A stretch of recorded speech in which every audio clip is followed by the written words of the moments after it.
I, 28F, never thought I'd be in this situation. Last week, my entire world came crashing down when I discovered my fiancé Nathan, 30M, has been living a double life. We've been together for 5 years and engaged for the last 6 months. I always believed we had a rock-solid relationship built on trust, love, and open communication. How wrong I was. Nathan and I met during our junior year of college. I was a shy English major, always with my nose in a book, while Nathan was the life of the party, a charismatic business major everyone wanted to be friends with. We met at a mutual friend's birthday party. I was sitting in a corner, feeling out of place, when Nathan approached me with 2 drinks in hand. He smiled, handed me one, and said, "You look like you could use this as much as I do." We spent the rest of the night talking about everything from our favorite books to our dreams for the future. After that night, we became inseparable. Nathan brought me out of my shell, encouraging me to join clubs and attend social events. I helped him focus on his studies, often spending late nights in the library together. We balanced each other perfectly. When we graduated, it felt natural to move in together. We found a cozy apartment in the city, and I got a job at a local publishing house while Nathan started his career in marketing. The past 5 years have been a whirlwind of love, laughter, and building a life together. We adopted a cat named Smokey, went on weekend getaways to the countryside, and spent holidays with each other's families. Nathan's parents, John and Marie, treated me like a daughter, and his sister Lily became one of my closest friends. When Nathan proposed 6 months ago during a surprise picnic in the park where we had our first date, I thought my life was perfect. But last week, everything changed. It was a Tuesday, and I decided to surprise Nathan at work for lunch. He's been working as a marketing executive at a large firm downtown for the past 3 years. I picked up his favorite sushi from the place we discovered on our 3rd date and headed to his office. When I got there, his secretary Nicole, 25F, told me he was out for lunch with some clients. I was a bit disappointed but decided to leave the sushi at his desk as a nice surprise for when he returned. As I was placing the sushi on his desk, I accidentally knocked over a stack of papers. While picking them up, a small velvet box fell out. My heart skipped a beat, thinking it might be another surprise for me, maybe earrings to match my engagement ring? But when I opened it, I found a beautiful diamond necklace with a note that said, "To my darling Kara, happy 3rd anniversary. Love always, Nathan." I felt like I had been doused with ice-cold water. Who was Kara? And why was Nathan celebrating a 3rd anniversary with her when we'd been together for 5 years? I put everything back and left the office in a daze, completely forgetting about the sushi. That night, I confronted Nathan about what I found. He initially tried to brush it off, saying it was a gift for his cousin. But when I pressed him, showing him a picture I had taken of the note, he broke down and confessed. Kara, 27F, wasn't his cousin. She was his girlfriend of 3 years. He'd been maintaining 2 separate relationships the entire time. Nathan begged me to forgive him, saying he loved us both and couldn't choose. He said he never meant for it to go this far, but he couldn't bear to hurt either of us. I was too shocked to even respond. I grabbed my keys and drove to my best friend Arthur's, 29M, place. Arthur and I have been friends since high school. He was the one who encouraged me to go to that fateful birthday party where I met Nathan. Over the years, Arthur has been a constant in my life, always there to celebrate my successes and comfort me during tough times. When I showed up at his door in tears, he didn't ask any questions. He just pulled me into a hug and let me cry. As I poured my heart out to Arthur, more details emerged. Nathan had been using work as a cover for his other relationship. All those late nights and weekend business trips were spent with Kara. He'd even introduced her to some of his co-workers as his girlfriend, while others knew me as his fiancé. The realization that his entire office must have known about his deception made me feel sick. I've been staying at Arthur's for the past week, trying to process everything. Nathan has been calling and texting nonstop, alternating between begging for forgiveness and accusing me of overreacting. He even had the audacity to suggest we could try a polyamorous relationship, saying it worked for some people. But that's not who I am or what I want.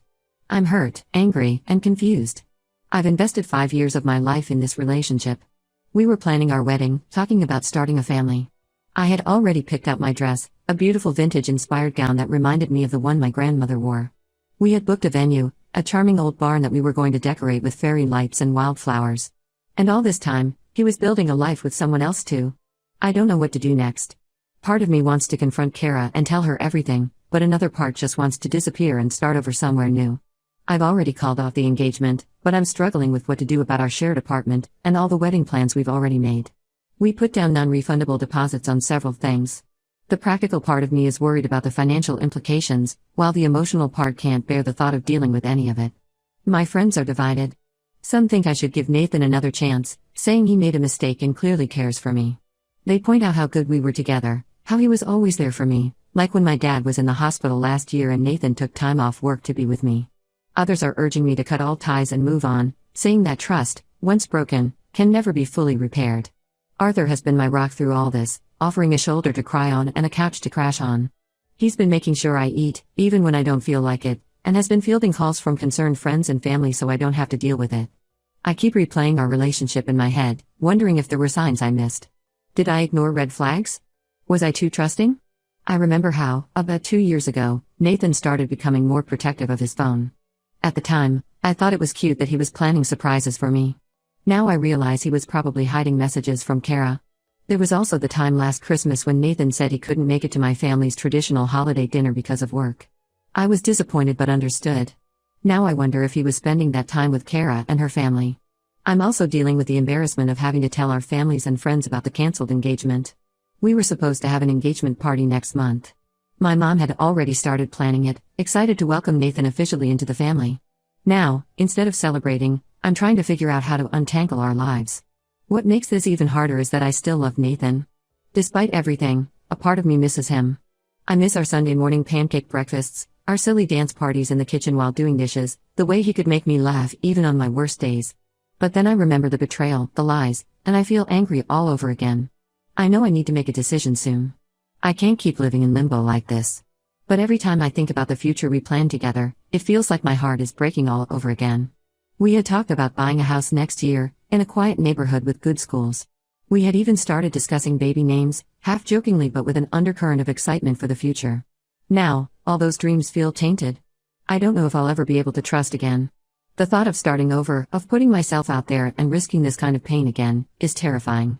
But the thought of staying with Nathan, always wondering if he's telling the truth, always looking for signs of deception, seems equally unbearable. I'm also worried about Smokey. He's been with us since he was a kitten, and I can't bear the thought of leaving him behind. But I also know that my current living situation with Arthur is temporary, and I'm not sure what kind of place I'll be able to afford on my own. Has anyone been through something similar? How did you move forward? Any advice on how to handle this situation would be greatly appreciated. I feel like I'm drowning in a sea of decisions and I don't know which way to swim. Update 1. It's been a month since my last post, and a lot has happened. First, I want to thank everyone for their support and advice. Your words have been a lifeline during this turbulent time, helping me gain perspective and find the strength to move forward. After much contemplation, I decided to reach out to Kara. I felt she deserved to know the truth, just as I did. We met at a quiet cafe, one I'd never been to before to avoid painful memories. I arrived early, my stomach in knots as I waited. When Kara walked in, I almost didn't recognize her from the photos I'd seen on Nathan's phone. She looked as nervous as I felt. To my surprise, she wasn't shocked by what I told her. She had suspected Nathan might be seeing someone else but didn't have any proof. As we talked, we realized just how extensively Nathan had manipulated both of us. He had been playing us against each other, using information from one relationship to strengthen the other. For instance, he told Kara I was his clingy ex who couldn't let go, which explained why he sometimes had to cancel plans with her. To me, he'd say he was working late or had business trips, when in reality he was with Kara. The level of deception was staggering. Kara and I ended up talking for hours, sharing stories and comparing timelines. We discovered that Nathan had created elaborate backstories and excuses to keep his double life hidden. He'd even gone as far as creating fake social media profiles for his work friends to corroborate his stories. The most shocking revelation came when Kara mentioned Nathan's family. She talked about his parents, Mark and Susan, and his brother Tom. I was confused. The parents and sister I'd met and grown close to over the years had different names. As we dug deeper, we realized that the family I knew weren't his real family at all. They were actors he'd hired to play the part. His real family lived in another state and had no idea about me. I was floored. The depth of his deception was beyond anything I could have imagined. I thought back to all the holidays and family events I'd attended with Nathan's family. The Thanksgiving dinners where his mom had taught me her secret stuffing recipe, the Christmas Eve spent decorating the tree with his sister, the proud smile on his dad's face when we announced our engagement. All of it was a lie. I felt sick thinking about how much time and emotion I'd invested in these relationships that weren't even real. Kara and I decided to confront Nathan together. We invited him to the same cafe, not telling him the other would be there. The look on his face when he saw us both was almost comical. He tried to charm his way out, but we shut him down. We laid out all his lies and manipulations, leaving no room for excuses. In a surprising turn of events, a woman at a nearby table overheard our conversation and approached us. She introduced herself as Rebecca, 32F, and dropped another bombshell: she was Nathan's wife of 4 years.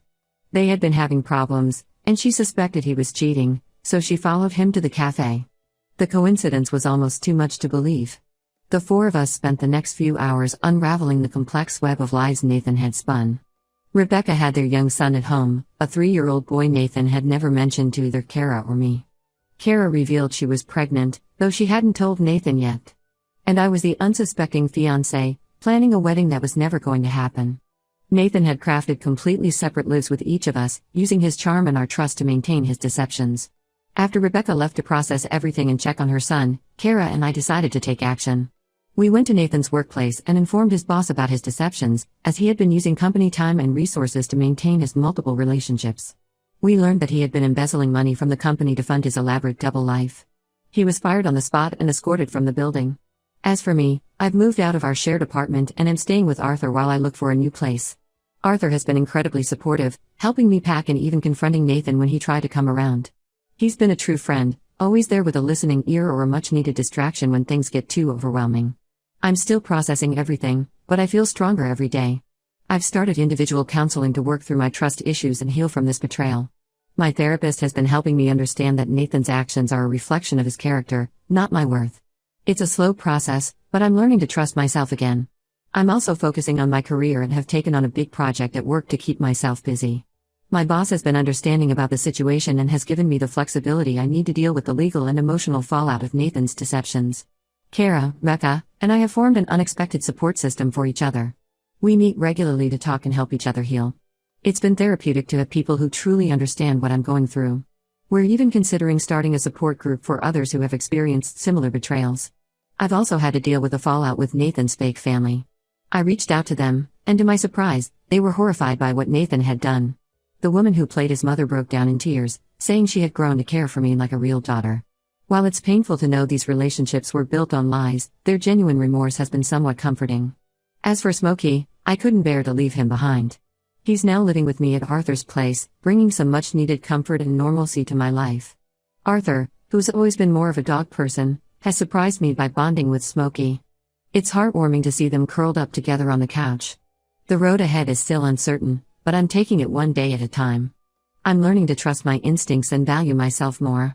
This experience has been painful, but I'm determined to come out stronger on the other side.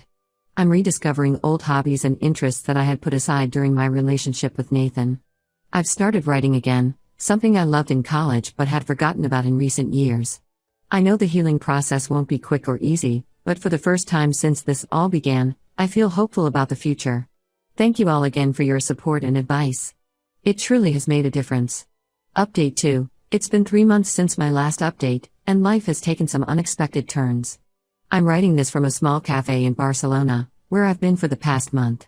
The smell of fresh pastries and strong coffee fills the air, and the chatter of locals in rapid-fire Spanish creates a soothing background noise as I type this on my laptop. After the dust settled from the Nathan situation, I threw myself into work. I was pulling long hours, taking on extra projects, anything to keep my mind occupied. I redesigned our company's entire marketing strategy, organized a successful book launch event, and even started mentoring a new intern.